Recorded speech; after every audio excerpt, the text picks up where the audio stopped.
여러분 안녕하세요. 12월 19일 여의도 펀드매니저TV 금일 시장 전망 및 투자 전략 시작하도록 하겠습니다. 네, 파웰이 도시락 폭탄을 던졌는데 생각보다도 도시락 폭탄의 위력이 아주 큰 상황입니다. 미국 주시장이 전부 난리가 난 상황, 큰 조정이 온 상황이죠. 테슬라가 제가 보니까 아까 6%까지 4시 반에는 뭐 4%, 3%였는데 6%, 7%까지 하락하는 그런 모습. 과연 테슬라가 이렇게 조정이 왔을 때 사야 되느냐 말아야 되느냐, 당연히 사야죠. 이건 살 수 있는 기회다, 이렇게 봐야 될 것 같아요. 미국 금리가 상승하고 달러가 강세로 가고 그 반대로 있는 우리 원하는 약세, 이 후폭풍이 만만치 않을 것 같은데 어떻게 투자를 해야 될지, 미국도 박살, 한국도 박살날 것이 뻔한데 연말에 정말 뭘 어떻게 해야 될지 모르는 그런 상황, 시장이 연출되고 있다. 먹었던 것들을 다 토해낼 수밖에 없는 그러한 후폭풍이 글로벌 주식시장을 덮치고 있다, 이렇게 볼 수밖에 없습니다. 오늘 무거운 마음으로 금융시장 전망 및 투자 전략 시작해봅니다.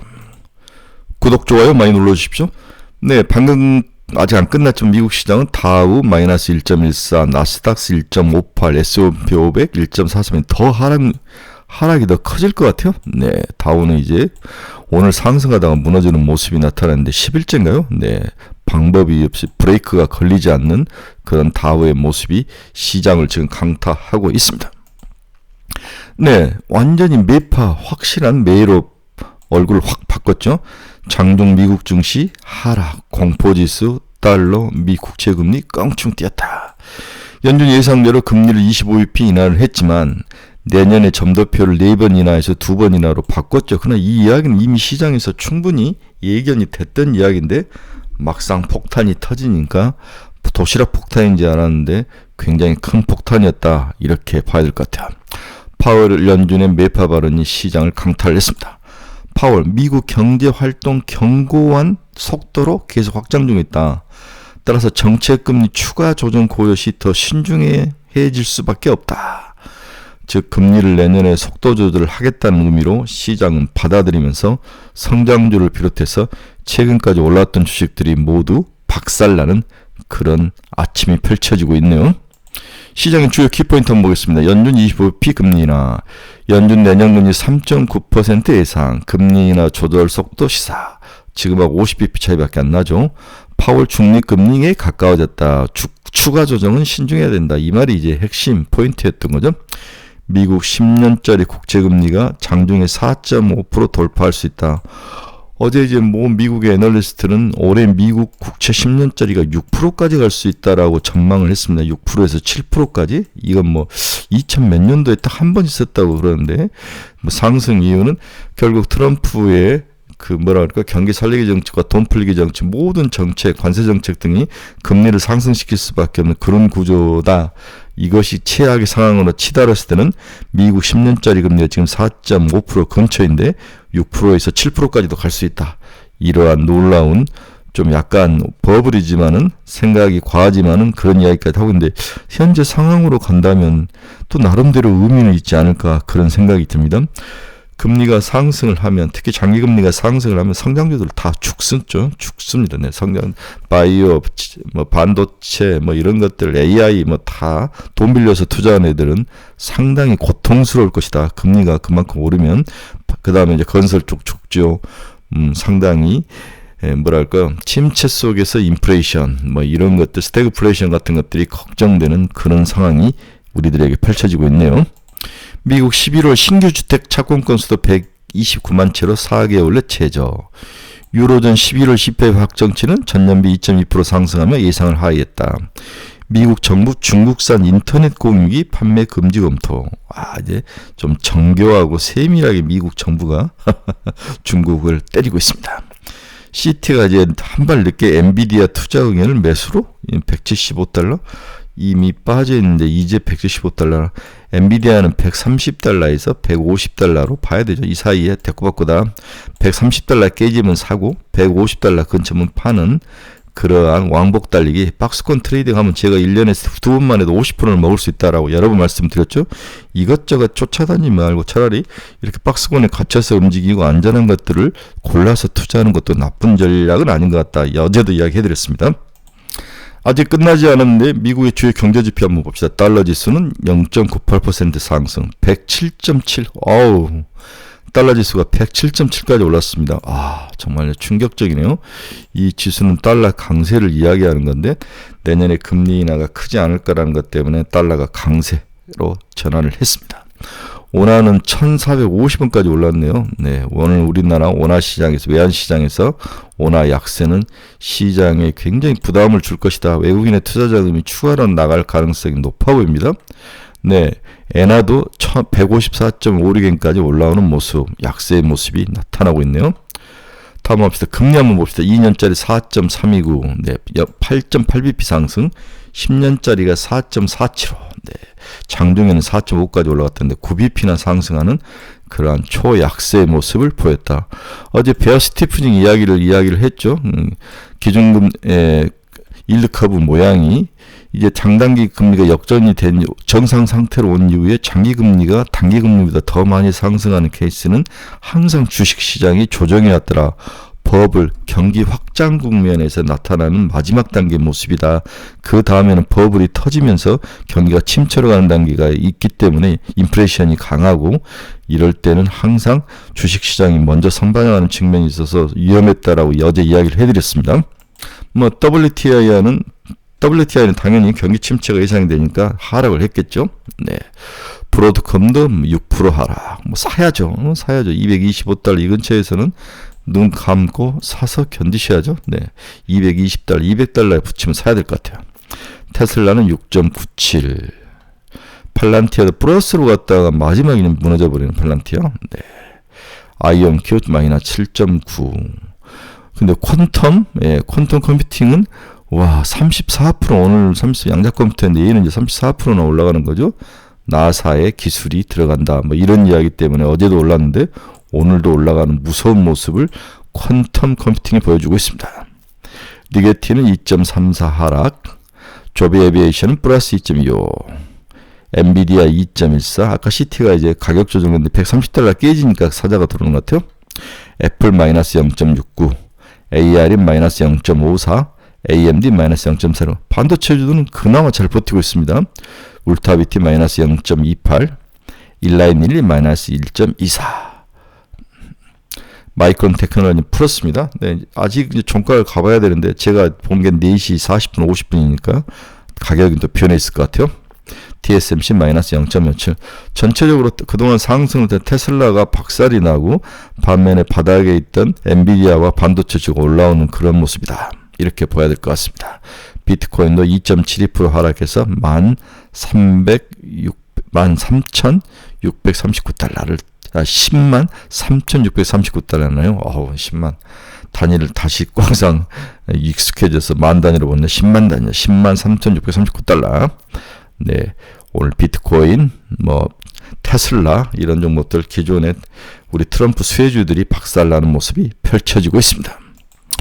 오늘은 이제 마벨 테크놀로지일보다 어제 마이너스 10.04이고 오늘도 좀 빠지고 있는데 시총은 9,713억 달러, 973억 달러죠. 973억 달러. 971억 3천만 달러죠. 971억 달러네. 9천은 아닙니다. 네, 마벨 테크놀로지 한번 봅시다. 에이직 반도체의 1번은 브로드컴, 2번은 마벨 테크놀로지라고 그랬죠. 네, 미국의 종합 반도체 설계 팹리스 기업이죠. 스토리지와 네트워크 등 인터넷 인프라를 구축하는 그러한 기업이다. 에이직 반도체와 이더넷 스위치, SSD와 HDD 컨트롤러 등의 주변 기기를 제조하는 기업으로 TSMC에서 전량 수주를 통해 칩을 공급을 받고 있다. 2020년대 공격적인 인수합병과 더불어 데이터 센터 수요 폭등으로 인해 가파른 성장세를 보이고 있는 기업이다. 브로드컴과 거의 비슷한 일을 하고 있다고 보면 돼요. 에이직 반도체, 네, 중량 반도체. 기업 규모 대비 굉장히 공격적인 인수합병으로 유명한 기업이죠. 갈릴레오 테크놀로지를 2000년도에 27억 달러에 샀고, 캐비엄이라는 회사를 2018년 60억 달러에 샀고, 인피라는 기업을 2021년 82억 달러에 매수, 이노비엄을 2021년 11억 달러에 매수를 하면서 굉장히 공격적으로 커왔던 기업이다. 이렇게 봐야 될 것 같아요. 브로드컴과 업계 선두를 다투고 있다. 하지만 브로드컴이 1등이고 우리 마벨 테크놀로지가 2등이다. 에이직 반도체와 이더넷 스위치, 이런 그 데이터 센터에 들어가는 그런 반도체를 만들어서 공급을 하고 있다. 따라서 이러한 기술력을 가지고 출원 시장에 충분히 경쟁력이 있는 브로드컴과 양분할 수 있는 기업이다. 브로드컴이 너무 많이 올랐으니까 마벨 테크놀로지도 추가로 상승 가능성이 있어 보이죠. 아직도 970억 달러로 1000억 달러가 아직 안 된 상태죠.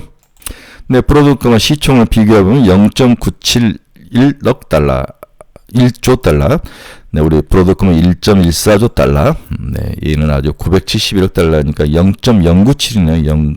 0.097 하나. 아주 뭐 작은 주식이다. 0자 하나 더 붙어야 될 것 같아요. 네. 우리 브로드닷컴과 마벨 테크놀로지는 레베뉴, 오퍼레이팅 익스펜시스, 네, 오퍼레이팅 인컴, 레베뉴 그로스, 그로스 프라핏 모든 면에서 브로드컴이 압도적인 우위를 보이고 있는데 이제 항상 어느 한쪽으로 쏠리면 또 이게 다른 데로 또 분산해서 주니까 우리 브로드컴과 마벨 테크놀로지는 1등과 2등의 모습. 네, 엔비디아와 AMD다 그렇게 정도로 보면 될 것 같아요. 네. 마진도 이제 마벨은 계속 마이너스가 나죠. 그로스 마진은 당연히 우리 브로드컴이 더블이고 프라핏 마진도 얘는 10.88이다. 얘는 마이너스 27.49니까 마벨 테크놀로지는 향후에 뭔가 더 노력을 해야 되는 성장성이 있는데 또 리스크는 있다. 돈이 너무 브로드닷컴으로 가니까 마벨 테크놀로지에도 어느 정도 우수리는 떨어질 것이다. 네. 성장성, 매출액은 감소한 후 증가할 것으로 예상되며 영업이익 및 순이익은 턴어라운드 할 것으로 전망이 되고 있다. 2023년 매출액 2025년 더 올라가죠. 영업이익도 2024년 마이너스 5.7억 달러에서 25년은 플러스로 전환, 순이익도 올해 마이너스 9.3억 달러에서 내년엔 플러스로 전환. 이 플러스로 전환하는 게 동사의 매력이다라고 볼 수 있습니다. 네, 시가총액 971.3억 달러. 퍼는 적자니까 퍼가 없고 PBR도 6.84배로 좀 높은 편이네요. 여러 가지 상황에서는 그렇게 매력적이지는 않지만 향후에 에이직 반도체, 중형 반도체의 성장력을 본다면 당연히 바닥에 있을 때 사야 되는 게 아닌가 그런 생각이 드는 거죠. 영업이익률, EPS 증가율, ROE 모두 뭐 어떤 기업들 같은 류에 있는 피어 그룹 대비 좀 부족한 면이 있지만 이런 면 오히려 매력적일 수 있다 이렇게 봐야 될 것 같습니다. 네, 오늘 시장 결론 한번 들어갑니다. 미국 FOMC 후폭풍이 미국 시장을 강탈하면 우리는 당연히 오늘 어려움을 겪을 것으로 눈에 뻔하죠. 점도표에 문제가 발생할 거라고 제가 여러 번 이야기했죠. 4번이 아니라 2번은 줄 것이다. 이렇게 다들 예상이 시장을 했는데 막상 뻥 터지니까 도시락 폭탄의 위력이 생각보다 셌다라고 느끼는 거죠. 그러나 오래가지는 않을 것이다. 후유증은 금리가 오르고 달러가 강세이고 성장주들이 조정을 겪는 것은 우리에게는 매우 불리한 환경이 조성되고 있다. 바이든 정부가 생활 물가를 잡지 못해서 트럼프에게 졌는데 트럼프는 그걸 받아서 물가를 낮추는 것이 아니라 더욱 물가 상승을 촉진시키고 가속화시킬 것이다. 중국을 저렇게 관세로 때려잡고는 물가를 낮출 방법은 저는 없다고 생각하는 거죠. 네, 굉장히 어려움에 처할 것이다. 관세 폭탄 전략이 바뀔 가능성도 있기 때문에 주의를 해야 된다. 한국 주식시장은 더욱더 하사 상태로 가는 거죠. 네, 어떤 섹터도 지금 시장에서 매력적인 섹터가 없고 항상 그 뒷심이 강한 좀 지구력이 있는 종목을 찾을 수가 없죠. 에이직 반도체, 어제는 CCUS, 유리기판, 양자컴, AUM, 자율주행, 테슬라, FS 등 온갖 테마가 횡행하고 있으나 다들 오래가지 못하고 금방 사그라드는 불나방과 같은 모습을 보이고 있다. 그나마 내년에는 시장 변화와 트럼프 정책을 감안한다면 에이직 반도체, 브로드컴이나 마벨 테크놀로지, 양자컴, 난리 나고 양자컴, FSD, 자율주행 이 정도는 좁혀서 투자를 해도 되는 게 아닌가. 그리고 그나마 한국 시장에서 좁혀서 생각해보면 원화 약세와 기술력을 가지고 있고 트럼프 정부 수의 이 3박자를 가지고 있는 것은 조선업 정도가 그나마 시장에서 매력이 될 가능성이 높아 보인다. 그렇죠? 네. 당연히 내년에는 에이직 반도체, 양자컴, FS 등 한국보다는 미국 관련주들을 더 찾아보는 게 낫지 않을까 그런 생각을 해 봅니다. 한국을 빨리 떠나는 것도 좋은 모습인 것 같아요. 저는 한국이 잃어버린 10년, 20년처럼 일본처럼 깊숙이 들어가서 박혀서 헤어나지 못할 확률에 굉장히 많은 퍼센티지로 배팅을 하는 거죠. 네, 새로운 정치 리더십. 그러나 그 정치 리더십도 5년을 가지고는 구해내기는 힘들 것이다. 네, 이런 생각을 해보는 거죠. 미국이 좀 조정받을 때 기다렸다 사는 것도 나쁠 것 같지는 않습니다. 네, 드디어 이제 미국의 FOMC 회의 결과가 오늘 나오면서 시장을 박살냈죠. 내일은 낮 시간에 네, 일본의 BOJ가 발표를 합니다. 네, 이런 것들이 시장에는 상당히 고통스러울 것이다. 이런 생각을 해 봅니다. 네, 오늘은 뭐 굉장히 어려운 날이었다. 파웰이 던진 도시락 폭탄이 한국 주식 여의도까지도 와서 터지는 그러한 좀 피가 찍찍 나는 그러한 하루가 될 가능성이 높아 보인다. 그런 생각을 해봅니다. 여러분께서 투자의 방향성을 잃어버리신 분들 저희 카페에 주소 치고 들어오십시오. 네, 종목 상담이 필요하신 분도 저희 카페 주소 치고 들어오십시오. 매일매일 관심 종목도 올려놨습니다. 저희 카페 주소 치고 들어와서 보시기 바랍니다. 어려운 시장입니다. 일단은 좀 피해 있어야 되는 것도 맞는 것 같은데 막 생각이 왔다 갔다 합니다. 12월은 주식시장이 나쁘지는 않았다. 그런데 도시락 폭탄이 터지면서 그나마 있는 싹 그린샷을 죽이는 그런 모습을 보면서 오히려 잔인한 12월이 되지 않을까 그런 생각도 해봅니다.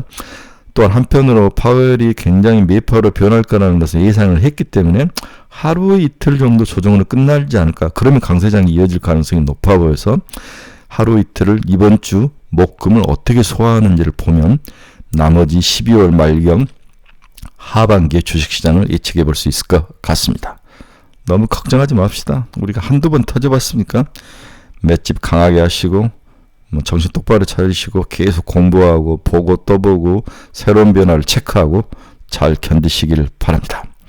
네, 좀 우울한 날인데 그래도 즐겁게 시작해 보도록 하겠습니다. 여러분 감사합니다. 내일 새벽에 뵙도록 하겠습니다.